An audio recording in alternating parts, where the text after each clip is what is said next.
Axel May nous a rejoint pour la revue de presse internationale. Bonjour Axel. Bonjour. Et on commence avec la presse britannique qui fait sa une sur les aveux hier de David Cameron. I did have money offshore. Oui, j'avais de l'argent dans des paradis fiscaux, reconnaît le Premier ministre britannique, que vous allez voir dans un instant en une du Daily Telegraph. Après 3 jours de semi-déni et 4 communiqués gênés face aux accusations contenues dans les Panama Papers, David Cameron a reconnu hier soir à la télévision qu'il avait profité du fonds de son père Ian, décédé en 2010, fonds qu'il avait géré via le cabinet d'avocats panaméen Mossack Fonseca.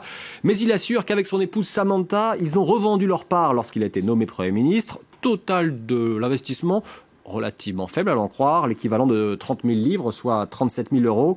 Mais pour le Télégraphe, David Cameron a très mal géré cette crise. Il y a un édito assez intéressant à lire dans le journal.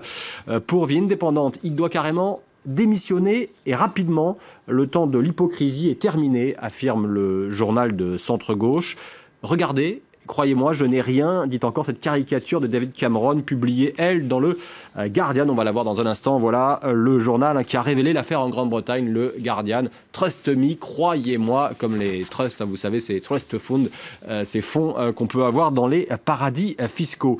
Le Guardian qui nous apprend aussi ce matin que selon les documents du cabinet Mossack Fonseca, il y a suffisamment d'œuvres d'art dans les collections privées pour ouvrir un musée, et cela démontre, s'il en était besoin, que les tableaux de maître sont devenus un investissement pour les gens riches. Et puis on apprend toujours dans le Guardian que cet homme acide Modigliani, que vous allez là aussi voir dans un instant, est au cœur d'une tempête judiciaire. Vous savez, il y a une lutte sans merci qui oppose devant les tribunaux américains le petit-fils d'un antiquaire juif et l'une des dynasties les plus puissantes du marché de l'art. Le petit-fils de l'antiquaire juif assure que les marchands d'art ont spolié son grand-père, et c'est l'un des dossiers de spoliation les plus sensibles du moment, et on en apprend plus dans ce dossier grâce aux Panama Papers, à lire donc, si vous maîtrisez l'anglais, dans le Guardian. Et les Pays-Bas donnent une gifle de plus à l'Europe. Avec plus de 61% de votes contre l'accord d'association entre l'Union européenne et l'Ukraine, c'est un message clair contre le traité, souligne le quotidien néerlandais De Volkskrant.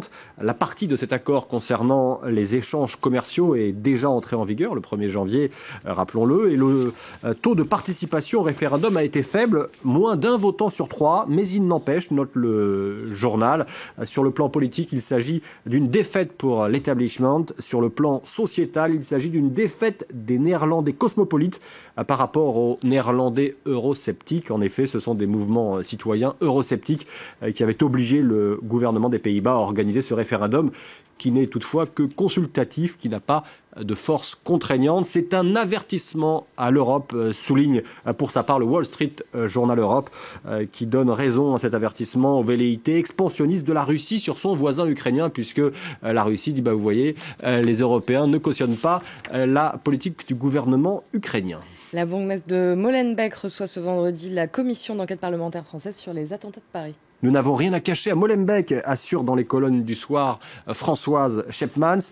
Les députés français ne viennent pas pour critiquer la Belgique ou pour nous faire la morale, mais pour mieux comprendre le système belge. Nous avons tout intérêt à partager ces informations avec eux. Notre propre commission antiterroriste devra sûrement se rendre en France à son tour, ajoute non sans malice la bourgmestre. Et puis voici une histoire comme seule l'armée suisse sait les élaborer. Oui, après celle des avions de chasse qui ne pouvaient voler qu'aux heures de bureau, on l'avait appris à la suite d'un détournement en 2014 d'un avion sur l'aéroport de Genève qui avait dû être escorté par des chasseurs italiens et français. Eh bien, après les avions de chasse qui ne pouvaient voler qu'aux heures de bureau, voici celle des drones incapables de se rendre au bout du lac Léman. C'est le quotidien Le Temps qui nous raconte et nous rapporte cette histoire.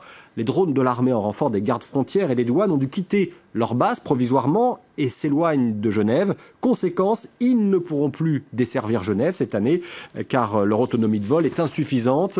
Vous avez d'ailleurs la photo à l'écran d'un drone de l'armée qui est ramené dans son hangar de retour d'une mission d'observation tiré par un tracteur. C'est très bucolique tout ça. Un responsable des gardes frontières genevois s'énerve. C'est un comble.